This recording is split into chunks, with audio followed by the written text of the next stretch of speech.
Simon & Schuster AudioWorks presents Star Trek: The Next Generation.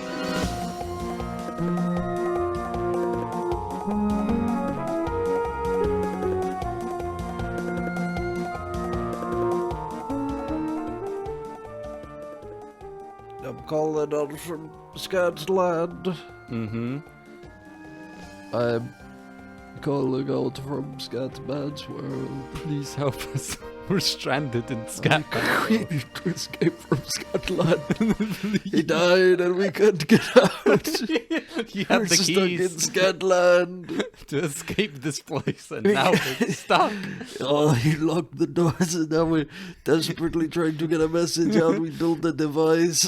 We can only send a message for 1 minute. Please help us. It's a Bioshock. You have to exhume his corpse. He was probably buried with the keys to Scotland. It's a Bioshock voice log that you pick up, but it's the Scatman world. Yeah, you know. Why didn't they never do that? Why didn't they do because they had in Bioshock Infinite, they had all the songs, but they had the barbershop sort of era versions of them, like Toxic and stuff. Why didn't they do a Scatman? They couldn't afford the rights. They couldn't afford the rights. They couldn't get the rights.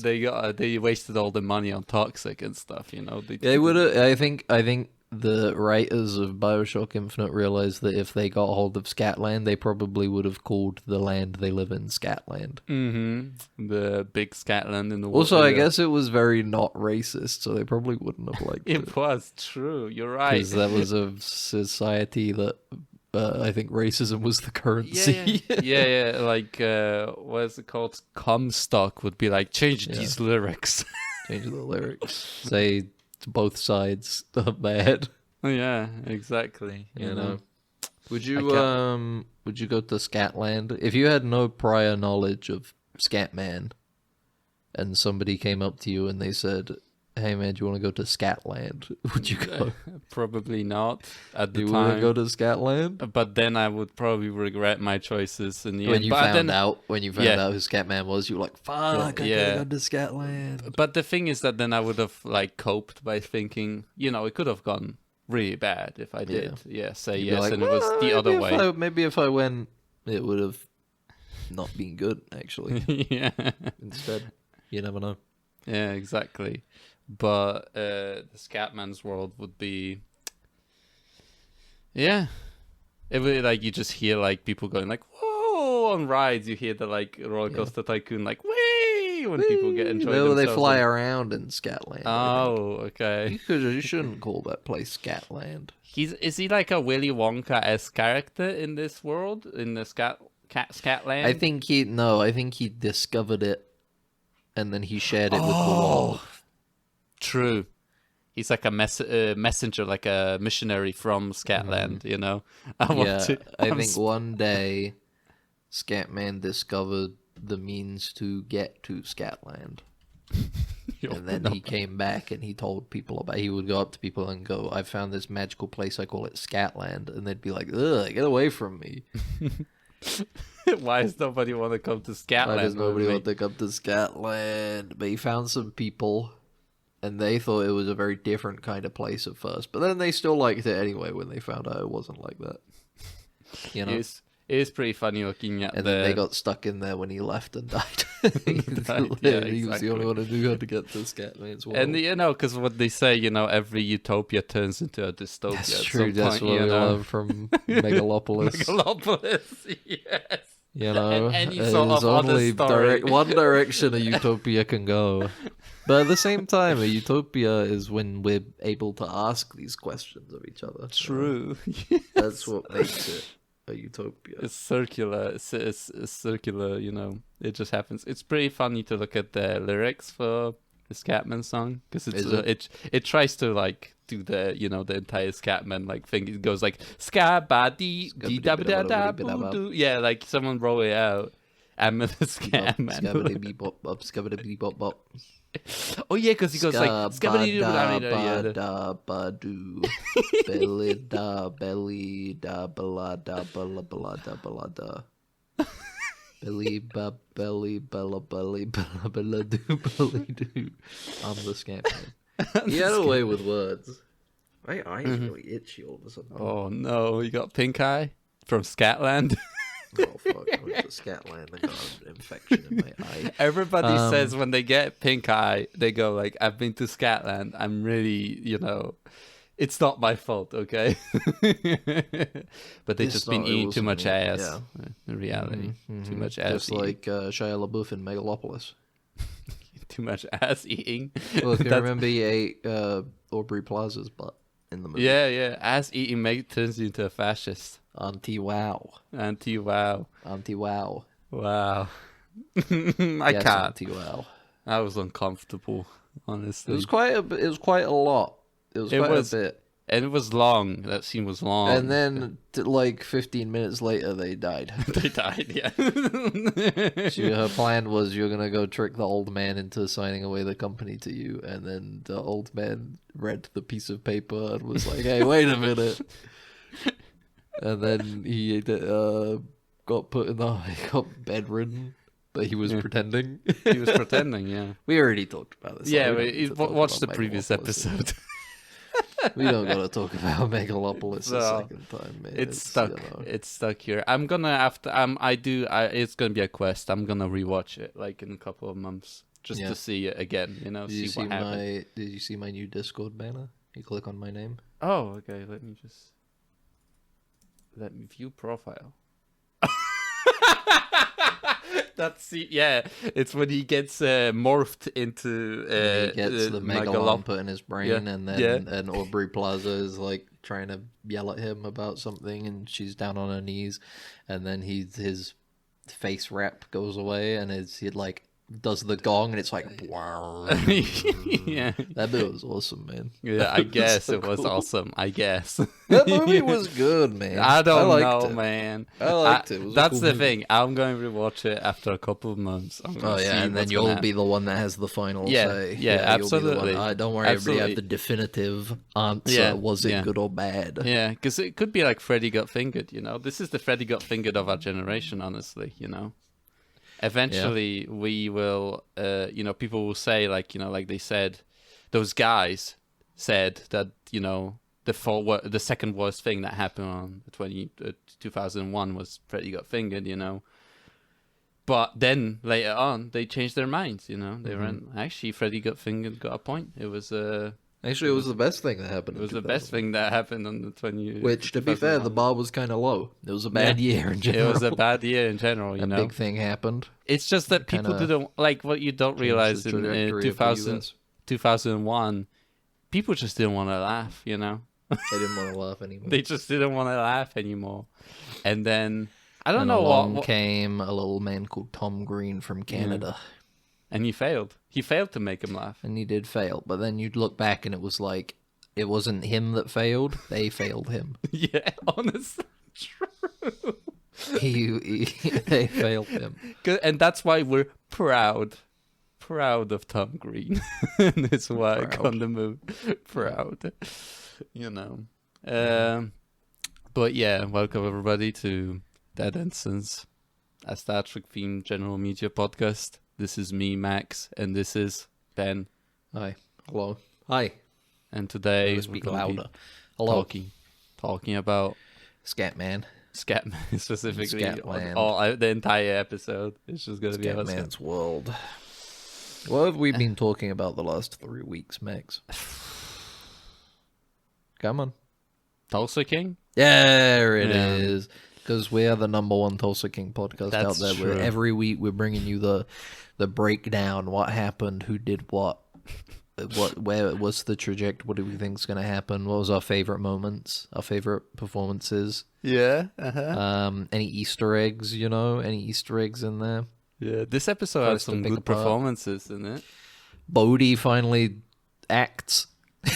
A little bit, yeah. Because they put him in they put him in a like a car, so he couldn't escape. Like in that scene. It really is like I think the big strength of this show is that it really does encapsulate what it's like to have a very old parent, I guess. Maybe, I guess. for various like avenues. Can't speak from experience.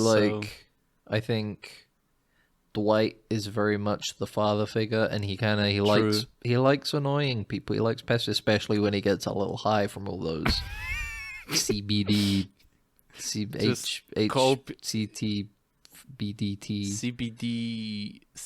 THC, HRT, THC, HRT. Okay.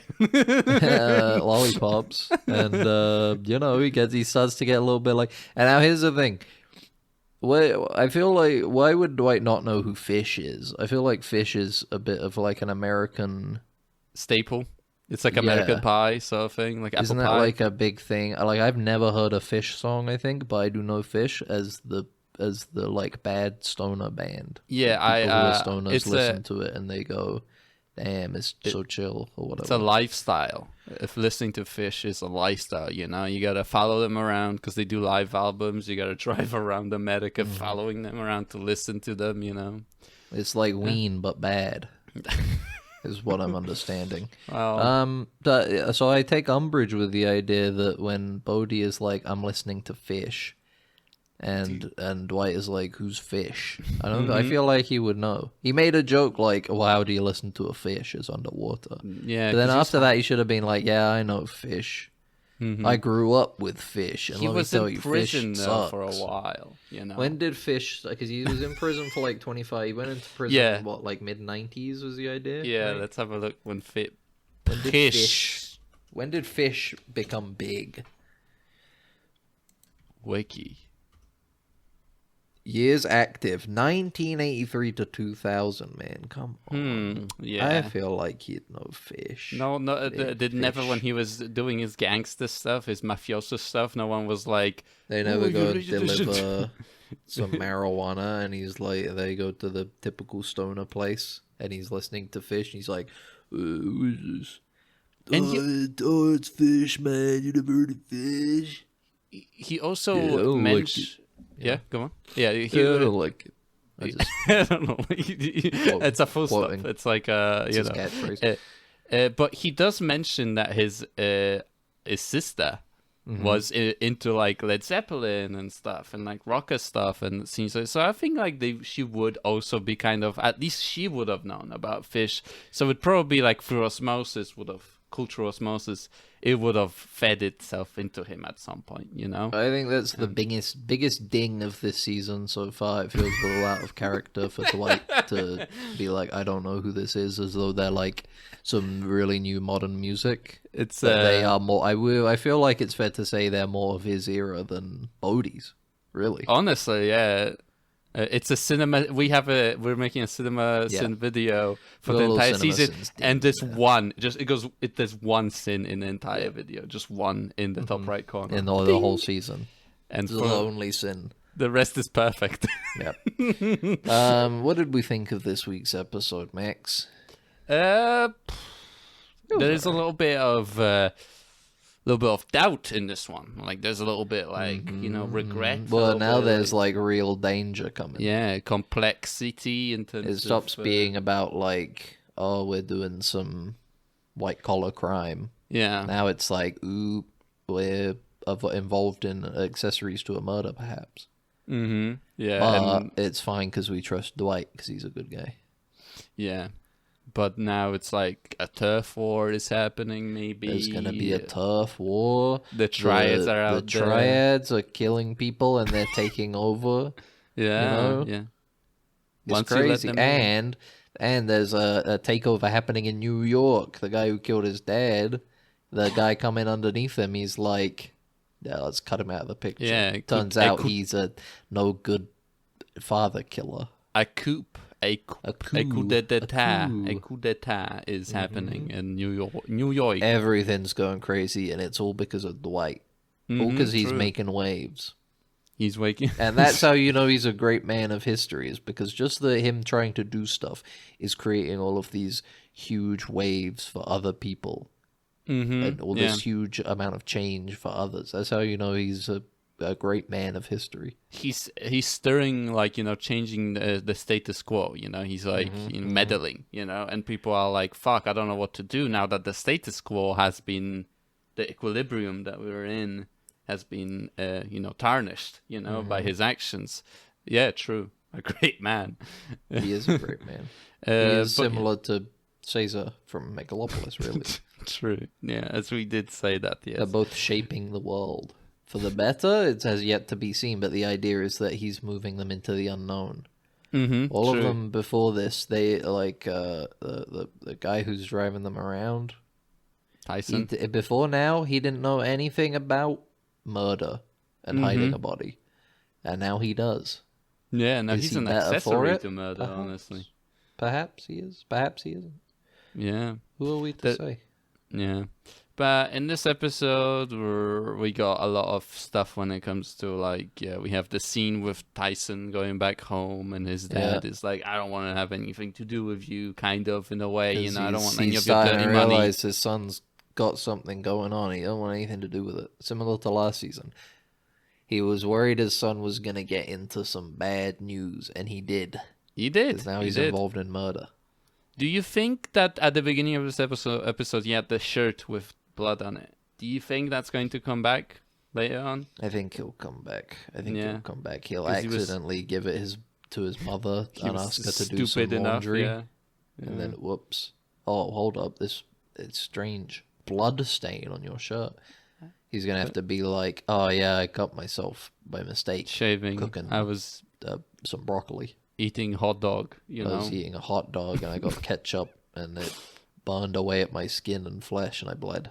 True. So it was really strong ketchup on the. It was a chili hot dog. It was a chili hot dog. It was a chili hot. Like my favorite character, Sonic. Yeah, the chili got poured on my arm and it burned my flesh and I bled a little bit onto my shirt. Into my shirt. But that's why, anyway. It has nothing to do with Dwight, don't worry. No.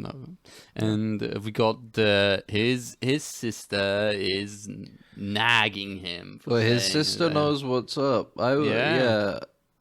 She knows something's going down and he confides in her that, yes, I had to kill a guy. But it's for the greater good, I guess. You got to trust Dwight. For the greater good.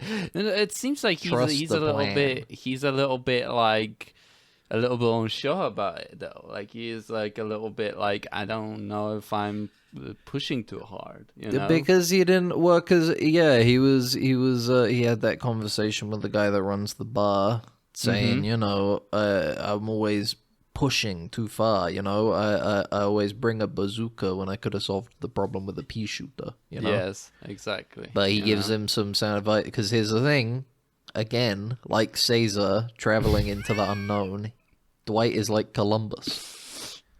He's always got to push and see the boundaries until he's over the edge. And bring slave trade also into the unknown with him. Well, you don't have to worry about that part. The main takeaway is that Dwight is a great man. He is a great man. He's a great, incredible man of history, and we love him. And true. And if you look at any great man in history, you will find some stains on them. You'll find some bad things. You're gonna find stains. Who doesn't have stains, huh? Yeah, exactly. It's part of their greatness. The fact that they're. When you look into them a little bit more. They looked at Caesar and they said he's shutting down all of our buildings and we don't have anywhere to live. That's just because they didn't trust the plan, the grand design that was Megalopolis. Ben is just obsessed with Megalopolis. It's because it really does. You can harken everything back to it. It really is a fable. It is appropriate to many, many, many situations. It teaches us an important lesson about life and our society. Yeah, I'm just gonna anything that's gonna happen to you from now on. You're gonna be like, what Caesar will do in this situation? I'm viewing life through the little orange lens that he has when he's looking through the filters. Yeah, the little filters. That's how I'm viewing life now, and it's a filter for how does Caesar see the world. But you're on top of a clock. You know what I didn't mention last week as well? I like that he married a woman named Julia. So he ends up being Julius Caesar. Ah, you're right. You know? Amazing. Thought that was fun. New Rome. He is Julius Caesar. He is Julius Caesar, yes. And he's gonna get stabbed in the back too. He did. They shot him in the head. But he survived, which is more based than actual Julius Caesar. Like if They in put reality, special stuff in his head. Anyway, yeah. that's Megalopolis. We're not talking about Megalopolis. We're talking about Tulsa King. You're talking about Megalopolis. No one is talking about Megalopolis. You. But yeah, His right hand man. He thought he was gonna get killed. Yeah, because he betrayed New York. He betrayed New York. New York was like, we're gonna use you as a go-between for Dwight and the Kansas City guy. Mm-hmm. And then it turned that he double-crossed him, and they killed the guy. So now he thinks, I'm cooked. I'm gonna get killed. And he keeps seeing this guy driving up and down his street, He's casing me. Who is this guy? Who sent him? Mm-hmm. He goes down there, puts a gun in his mouth. Who sent you? Who sent you? It's Uber Eats guy. Just an Uber Eats guy. And He's he was just gonna an whack Uber him. Eats guy. But here's the thing. I was expecting he was going to leave, and then guy gets back in his car, and he gets on his phone. Yeah, I've been made. Yeah, the Uber Eats lie worked, but he knows me now. It's not. Yeah, all the individual bags had like an individual gun in there. So, yeah, he was that's for a pretty Uber good Eats for ammunition. Yeah, that's a pretty good like cover up. Honestly, you go like Uber Eats, and then someone looks through the little peephole. You know, they'll open the door, and then you put your hand in the bag with the Uber Eats, and you blast. You kind of have to wait for them to Uber Eats though, otherwise you're gonna turn up with Uber Eats, and they're gonna be like, I didn't order Uber Eats. Yeah, true. And you gotta do some recon. Before, It's a special gift, Uber Eats gift. Yeah, Somebody Dwight sent you me. Uber Eats. Yeah, you got a Uber Eats gift from Bodhi. He sent you a cheeseburger. Yeah, because you've smoked so Bodhi, much that's weed. so nice. Open the door, bang, bang, bang, bang. You got a gigantic shotgun in a small bag. You somehow pull it out. You know. And then everybody is talking to the police, like, who shot him? Who shot him? And they're like, it was the Uber Eats killer. Mm-hmm. The world's most famous and powerful hitman. Nobody ever knows what he looks like. Because he looks like every Uber Eats driver. Yeah. What if Uber Eats had the app that the drivers use was flashing them with subliminal messages to code them to be like sleeper agent hitmen? It's and like you could like order an Uber Eats hitman, and they wouldn't even know that they were the hitman. It plays a little tone and it activates them, and they're like, kill, bang. Yeah, and then Uber before killer. they know it, they're gone, and people are like, he just looked like any other Uber Eats driver to me. Yeah, Because it's every Uber Eats driver is a hitman. Yeah. A sleeper agent hitman. Would that make a good, maybe like a Taken 4? You think? Maybe we get Liam Neeson on that. Could be a good Liam Neeson. I don't know if I would have taken as part of the series. I thought it would be more like a dystopian, like Snow Crash sort of story, cyberpunk story. No. But This is like maybe an Idris Elba, Liam Neeson type film. But so, who's Liam Neeson in this? Is he a cop trying to investigate this series of murders? And they're like, no, his daughter gets kidnapped again. Oh, okay, Uber because Eats it's taken again, and it was an Uber Eats guy that kidnapped her. And then he's like, time. "Who sent you? Who?" And I was like, "I don't know. I blacked out. I don't remember. I don't remember. I blacked out." And then he has to he sort of has to get into the dark underbelly of the Uber Eats world in order to. I think that would make a good script. I think we should write this screenplay for Taken 4 specifically. Taken 4 to go. Taken 4. Because straight it's like, to your door. It's like a thing where it's like rich people call Uber. Yeah, exactly. And they're like, I want a sexy woman, please, right now. She's got horrible teeth, like yellow teeth. You gotta zoom in on that. I want a woman. Age as young as possible. Yeah, and oh, then no. And your name? Joe Biden. Yes, sir, right away, Mr. Biden. Wow. And they go and get her. Okay. And then biting, Liam Neeson is like, "You took my daughter, Joe Biden." biting Using public- Uber Eats. You have to do like a different name, Biden Joe or something like that, just like or something like Hunter Biden. that. Yeah, You Hunter. that's a good one. And then you have like a conservative save them or something like that in this case, right? They But break there up. could be Liam Neeson. Liam Neeson will be... I don't know if Liam Neeson is a conservative. No, but in the He's just- movie he is. Oh, okay. I like Maybe the it could be maybe it could be Taken 4 and it's got Mel Gibson in it. Oh, Maybe Mel that's Gibson is true. like, I've been working undercover to learn about the Uber kidnappers for Yeah. years. Oh, it's They've like, got my daughter. I want my daughter back. but the Again, fourth time. he goes undercover as the guy, but then he doesn't as an Uber driver because he realizes there's a connection between the like kidnappings and Uber drivers. So he becomes one, but unavoidably he gets programmed too because he's also an Uber driver. You know, He doesn't realize. He He doesn't doesn't. He has to. But by the time he realizes, it's like smashing his phone. mm-hmm. He's like, it's trying to get me subliminally. Yeah, Putting and subliminal sleeper hitman kidnapping agents' yeah, brain into my head coding, mm-hmm. and then he needs a coder. Maybe I don't know. True. You know what? I'm trying to lose the plot a little bit there. But either way, we got Liam Neeson, we got Mel Gibson, Mm-hmm. and they both gotta stop Uber and Joe Uber. Biden, Hunter Biden. Okay, well, to see it in cinemas in 2026, maybe. I think we can pull that off. I think we can get it in cinemas.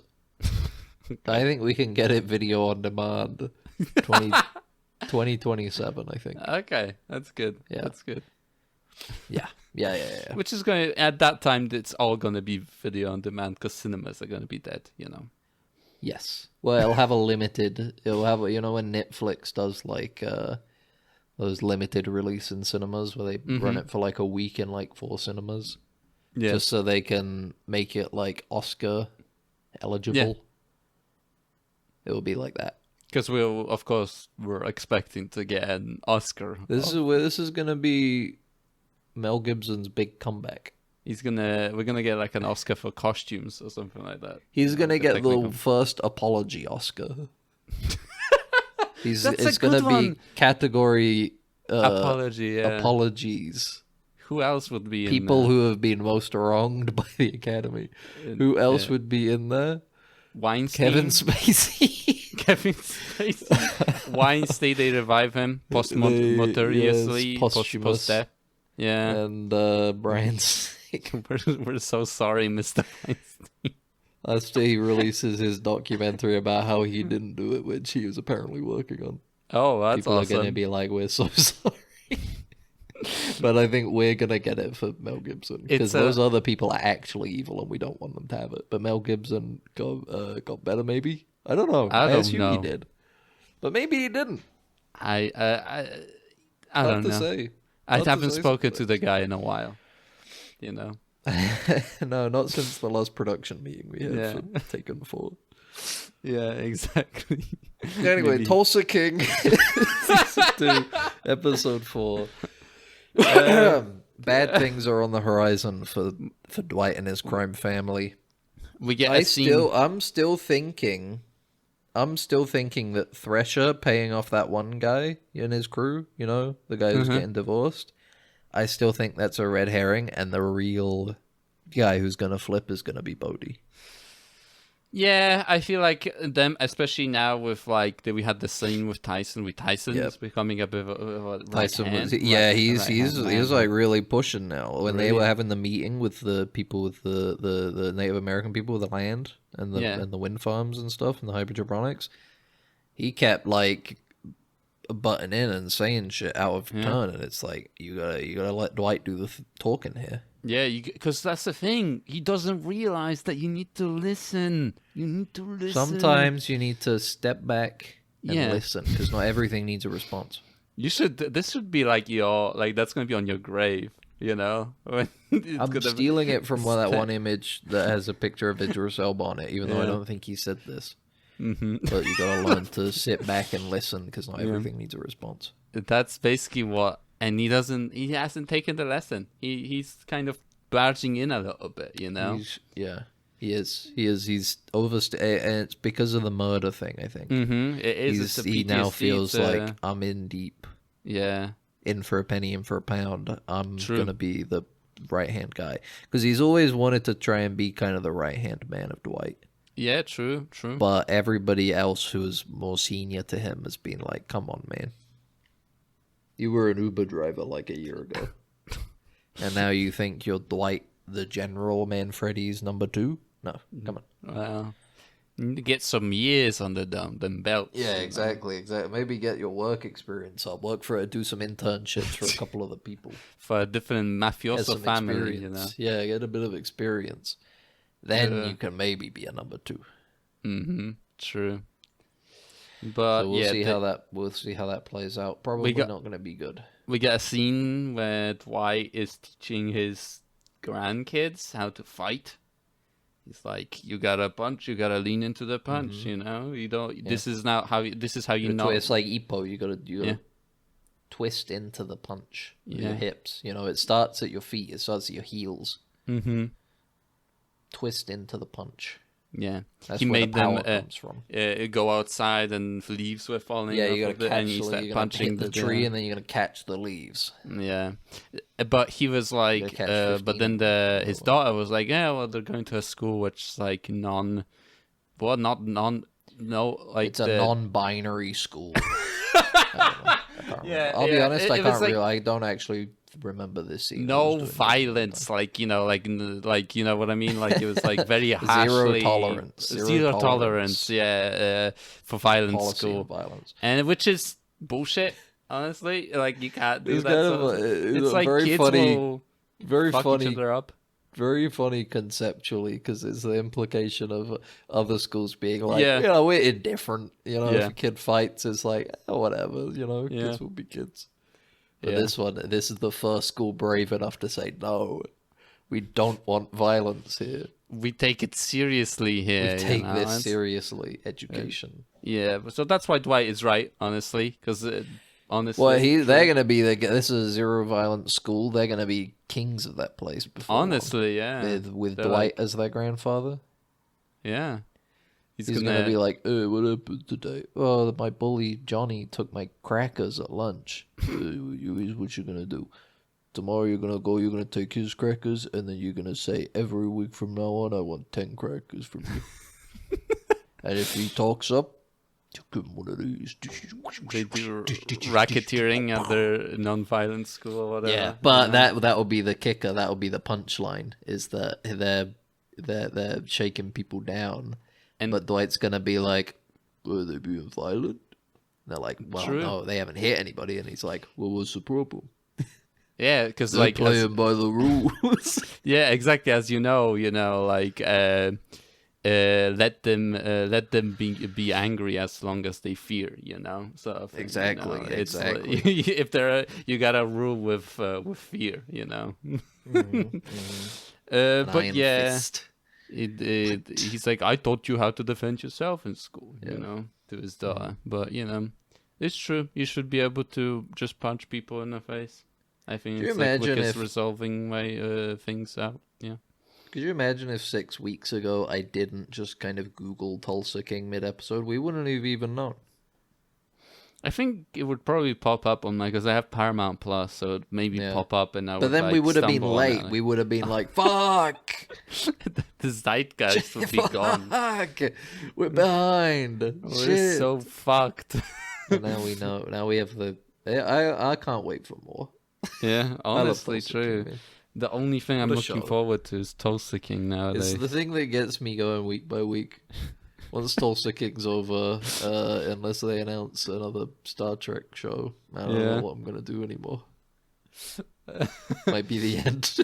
I open the drawer in my desk and there's a gun in there, and I go, there's Tulsa King coming, and I close it, you know, and I just leave it there, you know. Not today. Not today. Not today. With Tulsa King right around the corner. when I see that banner pop up on Yep. whatever the streaming site I watch it on, it's like, oof. Thank you, God. Thank you, God, you saved me yet again. This one's Yeah. for you. Yeah, Tulsa King, your strongest warrior. We have the Kansas guy kind of. I don't know. It's such a weird. Like, all his scenes are really weird because he's like, people are fucking with me. I demand respect. And then people continue fucking with him. And then he goes, well, I need respect. And I was he's gonna pop at some point, man. he's gonna pop because he's gonna send some guys down to teach Dwight a lesson. Somebody's gonna get killed in turn for his right-hand man getting killed. Yeah, we seen him at like that gun range like 6 times already in the show, just blowing loads down the range, you know. Yep. Just getting it out of his system. It's called foreshadowing, Max. Yeah. Okay. Every single time you see him at the gun range is another extra point of foreshadowing for when he shoots somebody later on. True, yeah. And they're like running away and they're like a mile away. And they're like, you're never going to hit him. And he's like, bang. And he does it. And usually people would be like, how the hell did he make that shot? But now we have 80 different scenes of him at a gun range. So we have a fair amount of reason to go he could make that shot. Yeah. We have his wife like going like, where the fuck is like, this where's guy? Where's your friend? And he's like, I don't know, leave me alone. I don't know. And she's like, is he dead? And he's like, you do the math, okay? And she's like, no, fuck. They like bury him in his like garden or something. They bury him in the woods next to his dead family dog. Because they can't get the police involved. They can't be like, somebody murdered this guy, because then they're gonna be like, well, why did he get murdered? And you're gonna have to be like, well, you know, you looked at someone the wrong unrelated. way, you know. That's a good enough way to explain a murder nowadays, especially with guns involved, you know. But yeah, Tulsa King, what a show. Yeah. So What a anything show. else? We have they buy the wind farm finally because they Yeah, go they've only got the wind directly to There the was a actual small guys. moment where Thresher made also a deal for it, but they didn't seem that. I feel like usually you would do that where it's like, oh, Thresher came out from underneath you and bought it. Mm-hmm. But they turned up and they were like, we got another offer from this other guy, which is like pretty good. Yeah, I guess he exactly. didn't even offer like a deal, an offer you can't refuse. He was just like, I guess he did a mildly higher offer, and then they're like, okay, now we want another mildly higher offer, please. Yeah. And they But were that- like, yeah, all right, then I guess. Yeah, they had but the thing is that it's just Dwight is just so charismatic. You just want to sell it to You him. do want it because he's a specifically, you know? real man. He's like a real man. honest guy you can trust. Yeah, because like You can't Thrasher would trust probably Thrasher. like screw him over in some Yeah, way. yeah, you know? yeah. He would like get his birth certificate changed so he's Native American, and then steal out from underneath him and be like, I'm reclaiming the land. Yeah, for Whereas Cherokee Dwight tribe. is a good guy. Dwight's like, even when that guy was going off about like evil white people, Yeah, he apologized, and Dwight was like, water under the bridge. It's fine. or under the bridge, I and then accept it. his the chief, because I'm saying what they said in the show. Okay, Mm-hmm. that he says. Wait, what? I've written it down. It was like it's a shame Custer wasn't half as reasonable. yeah. He was, different and then general. Dwight says he was a douchebag. So we Yeah. know no He was a no douchebag. self pride whatsoever Yeah. in this man. You know, if he spits on the Confederate flag, this Yes. Dwight. So Fuck you, Custer. fuck you, Custer. You know, so you know we can be safe in knowing that. But yeah, we have the scene, the best scene in the show, I think, at this point, except for the one where he gets DH and goes like, I can't leave, and he looks really waxy. The one in the car where he goes on a rant about fish, yeah, exactly, and he's like, why I hate on the road again, I think, right? Yeah, he has a whole the story where he went to a club in the Lower East Side and passed out leaning on like a speaker, and then they started playing On the Road Again by Canned Heat. Yeah. And he was like, and now I've got tinnitus. That was the end of the story. And the kind of, I think the message is like, oh, everybody will blame something else for what they've done or whatever. Yeah, everybody's always blaming somebody else. Because that's how the universe works. You can blame whoever you want. And then I guess we'll just finish off with the ending of the episode, which is Thresher just realizing he's getting is a little bit... he's a little in too deep. The Chinese gang is manufacturing heroin in his poppies. They're growing poppies on his field. Poppies to make heroin. And he was like... They have a final scene where they're dealing with some people who maybe a little bit of sticky fingers. Take a couple nuggets of weed that they weren't supposed to. They're trying to sort them out. Like, you come to this country for a better life. I gave you a better life. So American dream. The American dream. Don't steal from me or this will happen. And then the Chinese guy, bang, bang, blows their heads off. And he's like, what the fuck? And then he's like, I will kill you as well if you don't let me grow heroin. Goodbye. Goodbye. And I love the scene where he initially, like, he's like, what the fuck is this? And he's got satellite picture of his field. And there's just, like, greenery. And then there's just a field of red. Field, yeah. He's like, the triad guy is like, yeah, that's fine. It's like, no, I can fucking clearly see that there's poppies growing. You can't see it. It's fine. Don't worry about it. I like that it's like I like that it's like the Chinese gang comes in and then all of a sudden it's like, let's make opium. I know. Like it doesn't. It's not like China has to be the one to come in to make the opium. To make heroin, not like they couldn't turn up and be like, "Let's make meth" or anything. No, they're gonna be like, "No, we're the Chinese gang." It's part, they have history. it's like we were talking about a couple episodes ago. You know, you get it's a gang racial bonus. You know. Yeah, true. Like that's the thing. The Italians get like. They get like plus 10 HP. They get plus 10 HP because they're like bigger, stockier. They get like eat a lot of Italian food, you know. Whereas Chinese triads, they get a skill set already for opium and opium-based products. Cultivation. They're already trained in opium products. Yeah, it's like usually like it takes D&D. a long time to train that up, you know, that skill, but they come with it with proficiency in it already. Yeah. True. Yeah. But so that was Tulsa King. What a show. Can't wait for the next episode. Episode 4? We got 6 more, not that many. We got 6 more. We got 5, 6, 7, 8, 9, and 10 left. Oh, man. How's it going to evolve? There's only one little thing also in this episode. There was a scene where they're doing the like huddle, you know, like we're in deep shit, everybody watch out. Yep. The girl is gone and he's like, there. She was sick. He's like, there's specifically they say, and I'm like, I think it's more to give, because she's seems like the most innocent one out of all of them, I guess. And I feel like it's more to create some distance for her between everything else, but who knows? Maybe there's a reason why she's awesome. Oh, the actress is like, I don't want to do this anymore. I don't know. We'll see, because she's been pretty present so far. Yeah, this is like the first time that she just isn't there, so I don't know. Maybe they didn't have her that day. Maybe she was actually sick and they didn't have her. They just inserted it into the show. Oh, she was sick. Yeah, no, she's not here. But what else have we watched? Oh, what a week. Substance. Yeah. Let's talk about the substance. What happens when you smoke the substance instead of injecting it, you know? How would you smoke it? It's a liquid. Like heroin. You know, you boil it on a spoon or something.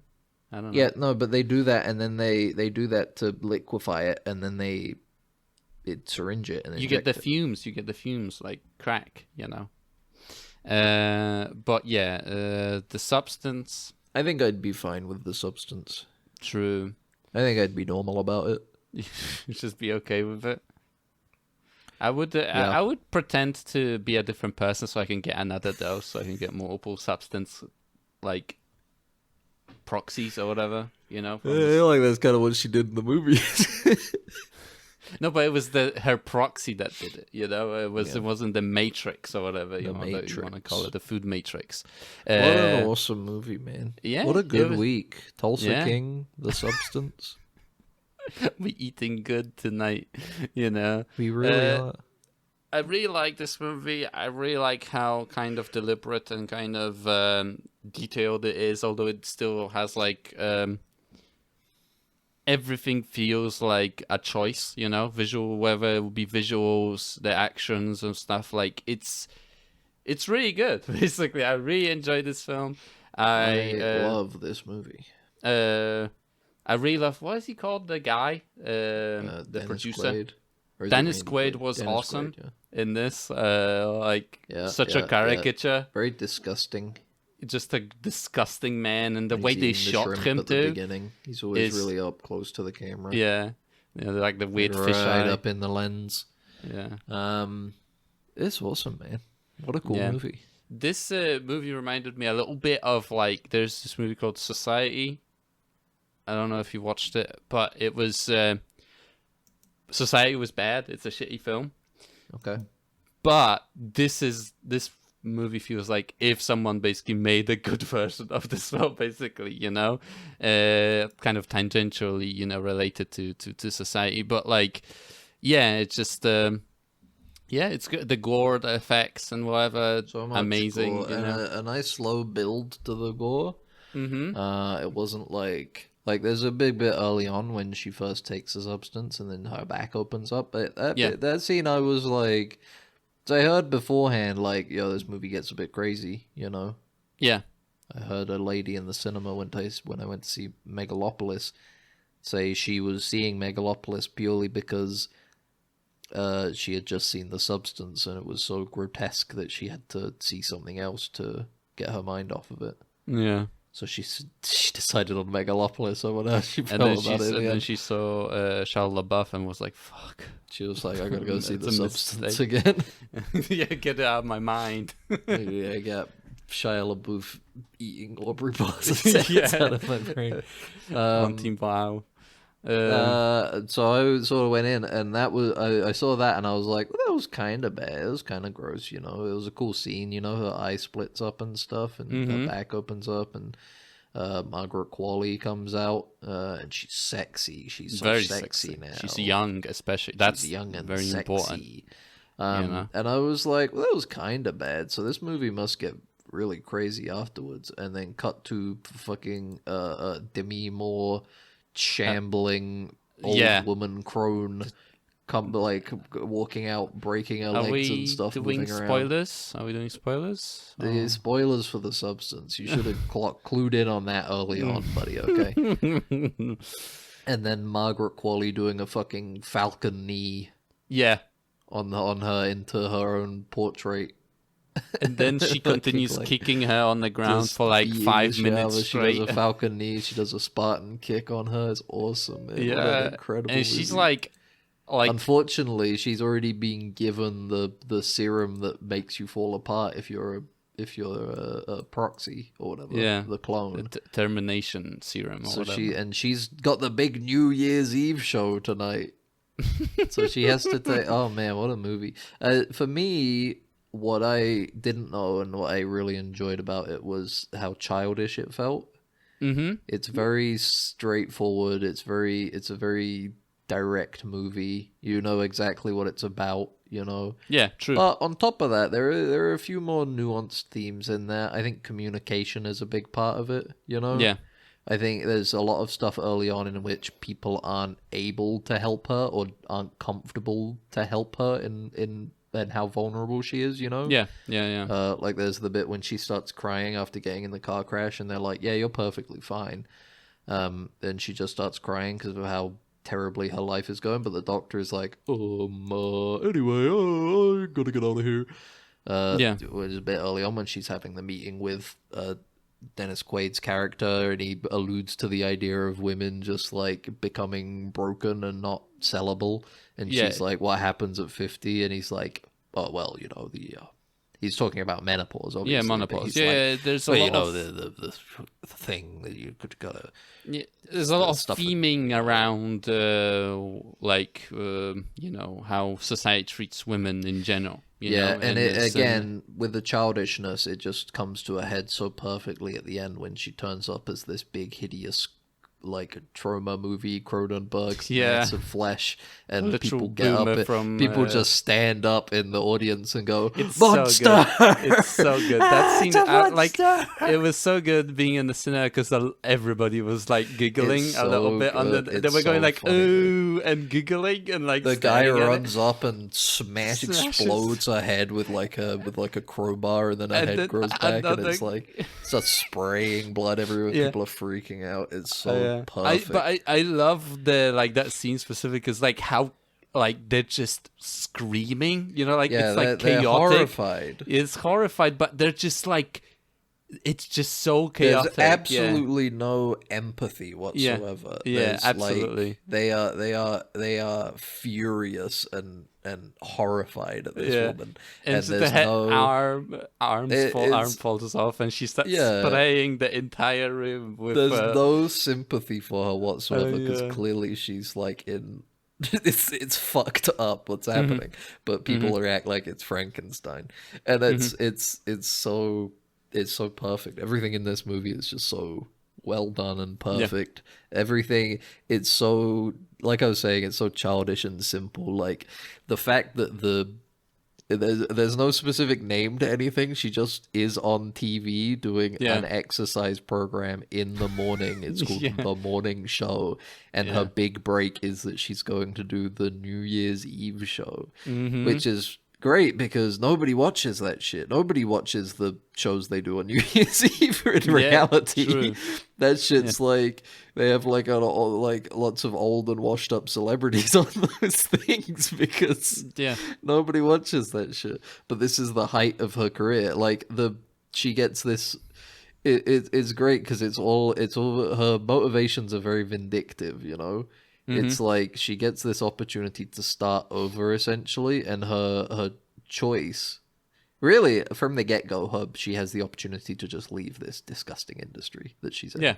She's in a horrid, disgusting industry working for this old, disgusting pervert, you know? She has, it's very sad and it would take a lot of time, but she has an out now essentially. They don't want her. So she should, you know, it's like a Groucho Marx. Someone want to be part of any club that has me. She's out. She can go. She should. You would hope that she sees greener grass and just moves on. But she needs to go back, and she gets this golden opportunity of just like, here's a fucked up experiment you can do. You can make a younger clone of yourself and live vicariously through them.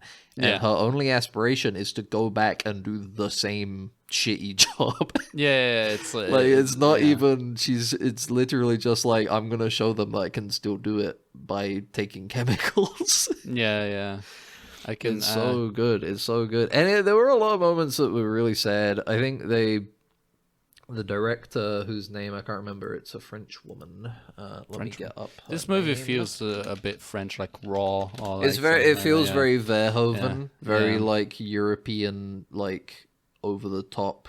But it's in California, which is kind of a cool stuff. Coralie Fargate. I don't know if I'm pronouncing that correctly, but you know, I think she does an incredible job capturing, like, halfway through this movie. There's an absolutely, to me, perfect representation of like just body dysmorphia in general. When she starts to have this issue where she's separating these two lives as though they're two separate people. And the more she does that, Demi Moore's side of things, Elizabeth, she starts to like break down mentally a lot because she's feeling worthless in this body, you know? Whereas the other body gets so much tension. So she falls back on, there was a guy earlier in the film from her past who's like, oh, you're still beautiful, even though you're an old, decrepit woman. You're still beautiful to me. So she arranges a date with him, and she's getting ready, and she looks nice, but she looks at herself in the mirror, and she thinks about Margaret Qualley, and she like tries to change some stuff, and then she tries to leave, as she's trying to leave, she's looking at her billboard, the billboard for Margaret Qualley's side of life, and she just keeps it's just like Demi Moore does a perfect job, acting out like this horrible alienness she feels in her own body now. Her breakdown and sort of depression over that, and it like genuinely made me really, really sad. Yeah. Me too, yeah. Like I was like, this movie's really over the top and funny and disgusting and gross out, but its heart, it's like an incredibly sad and very real feeling story. Yeah, this is just the. It popped out of my head what I was gonna think, but yeah, it's just like the designs in the show, like even this movie, the kit that she gets, it's so well thought out, like the way this like very direct, very the simple, packaging, very you got all the written like, things on it, like the instructions, the way they're being portrayed, just like dump-proof, like they're made to be dump-proof, and it's a lot like cosmetic surgery as it is now, where it's supposed to be like, oh, you walk in, you walk out, you got a new nose, true, yeah, exactly. Walk in, the liposuction, bing bang bosh, you're skinny now, and it's interesting to kind of see her go back for the next package or whatever, like that's and it's like seems like there's no other numbers on the there's like, one other guy, and it's the guy that introduced it's the initial guy, that like send it, but it's like it feels like everybody else that they kind of reached out to were like, no, fuck this, and again to go into like how simple it is, there's no building on it whatsoever. She literally calls a number and they say, okay, you're in. She doesn't pay anybody, so it seems like there's absolutely no body or governing body that is in charge of this thing. You literally just call the number and they say, go to this address to pick up your box, and then you get it, and it's I guess free. That's the truth. You don't have to give any money for it, you just get it. It's like a dingy like door that like doesn't even open fully, that she has to like crawl, like that's another thing, it's like she has to crawl to it, like it's so like humiliating in a way, but she wants it anyway, it's a very sympathetic character because there are so many options to not do what she's doing, there's a lot of pressure on her societally to do it, but it's still her choices, so it makes it very sad, because you just kind of the first time in a long time that I've watched a movie and I'm like, man, I wish I could tell this character to they're worth something, I just felt so bad. I was like, this is so depressing.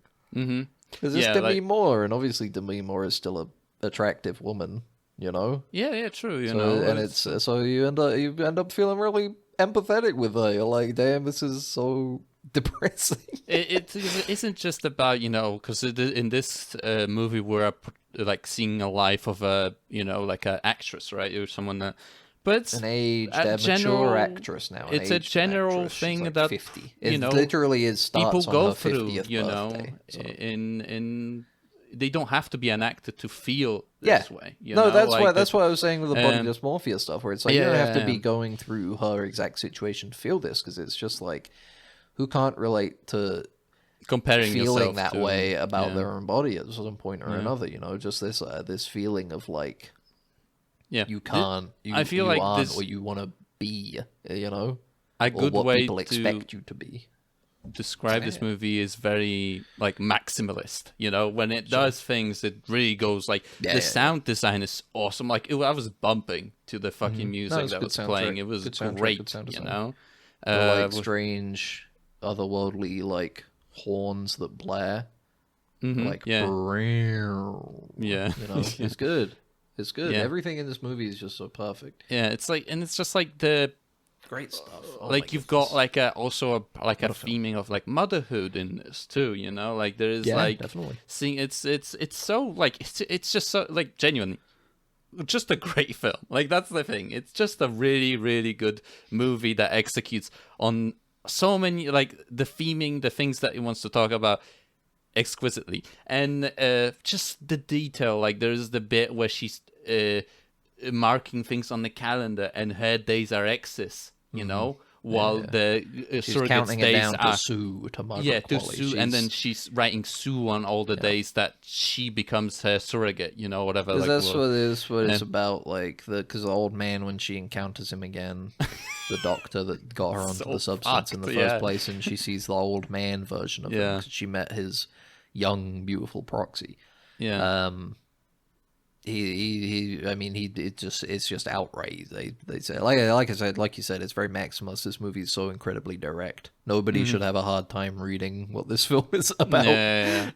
But he spells it out where it's like, that those 7 days between when you get to be the young person again just become longer and longer and longer. She's like just sitting there watching TV and she's eating literally and spends like an entire day flipping through channels and eating food. And then so because she's bifurcated these personalities, when she switches over, she just like despises herself even more.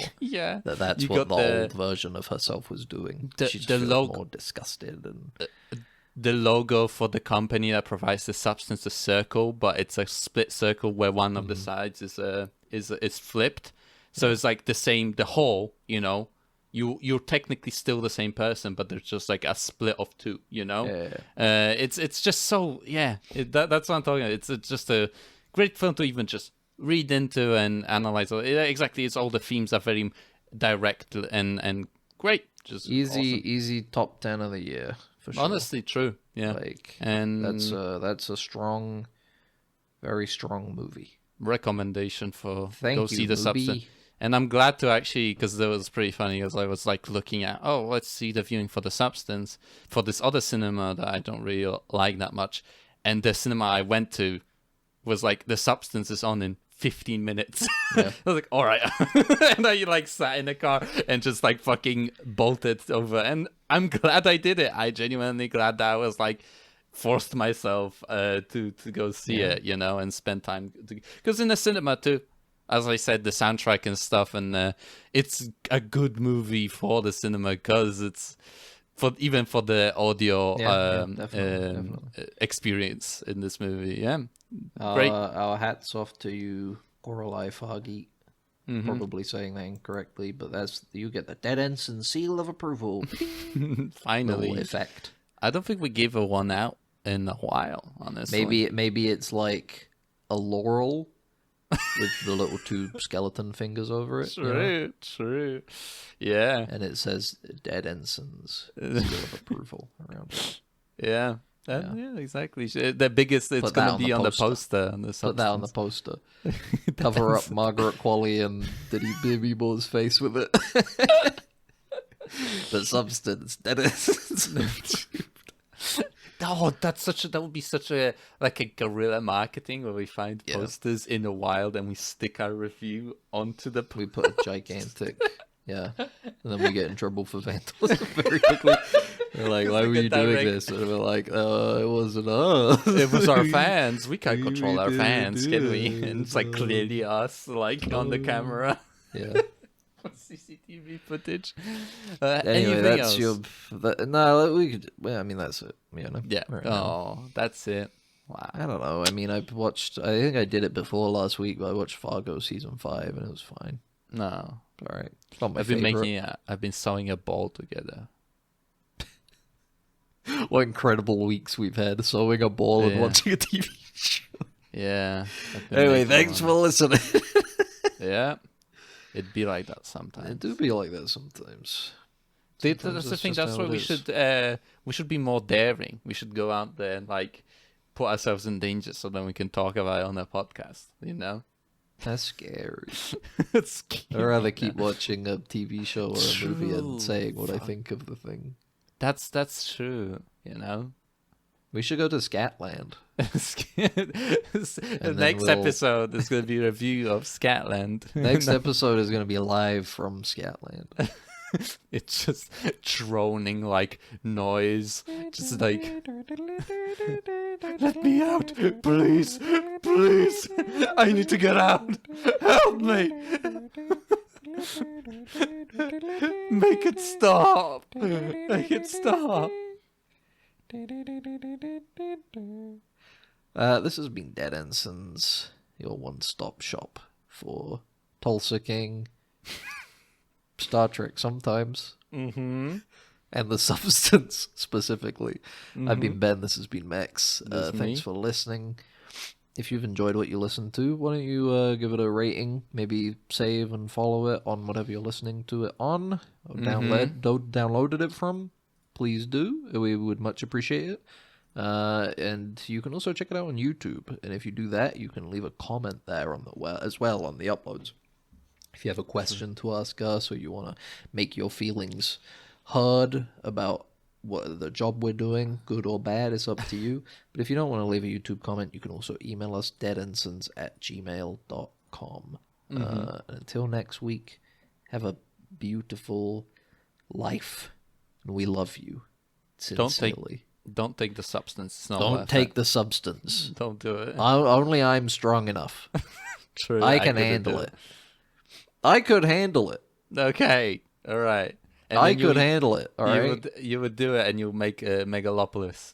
Your surrogate makes Megalopolis, and you get jaded because you didn't do it, you know? I would be like, you got a week of perfect, young, beautiful body to go and do easy work with, and then 1 week of chill and eat whatever you want. It's the perfect system, you know? Demi Moore's character she just had some problems she had to deal with externally. I am made for it. You're made for it. I'm made for the substance. Don't you feel the nebulous evil entity that has the substance would be like, nah, I'm not giving it to You're this guy. putting the evilness on the entity. They were very direct and simple. They were straightforward. It's a simple system. You swap, they're always you. Every time you take from one, you give to the other, okay? That's all it is. It's so straightforward. Yeah. If you don't get that, it's on you. Goodbye. Bye. It's shorted out, sir. We're gonna have to phaser it. Then what are you waiting for? Right away, sir. Faster would be better, Ensign. I can't, sir. We don't want to... That's enough. But, sir... Stand aside, Carlton. I'm going through.